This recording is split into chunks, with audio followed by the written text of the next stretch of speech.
Basically మీ characterisations అన్ని ఫిల్మోగ్రఫీలో చూస్తే ఒక్కరు కూడా మిమ్మల్ని ఎందుకు సార్ ఒక పూర్ గాయ్ కింద, ఒక సామాన్యుడి కింద ఎందుకు చూడరు? ఎందుకంటే ఒక ఐబీ ఆఫీసరు, ఒక ఆర్మీ ఆఫీసరు, లేదంటే డాక్టరో, లాయర్, ఎప్పుడు ఇంటెలిజెంట్, ఒక జీనియస్ కైండ్ ఆఫ్ కేటగిరీ చూస్తారు. ఎందుకు అంటే అది ఇమాజిన్ చేసుకోలేకపోతున్నారు? నాకు కూడా చేయాలని ఉంది. నాకు కూడా ఒక మామూలుగా ఒక మిడిల్ క్లాస్ నేను చేశాను యాక్చువల్లీ 2-3 సినిమాలు, మేబీ అంత బయటికి రాలేదేమో, కానీ నాకు కూడా చేయాలని ఉంది యాక్చువల్లీ.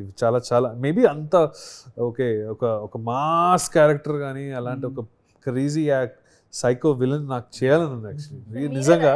కానీ నేనే రాయాలి, లేకపోతే ఏదో ఒక యంగ్ ఫిల్మ్ మేకర్ వచ్చి నన్ను like me sort of one girl he could change into Madhavi అంటే సర్ హస్ గాట్. సో మీకు అజిత్ గారిని ఏమన్నా ఫాలో అవుతారండి? యా కదా, కొంచెం లుక్స్ ఏమన్నా? yes హెయిర్ స్టైల్ అంటే సేమ్ ఇన్ ఫ్యాక్ట్ చెప్పాలంటే. అజిత్ గారికి ఉన్న చామ్ అసలు వేరే చామ్. But it suits you, sir. Yes.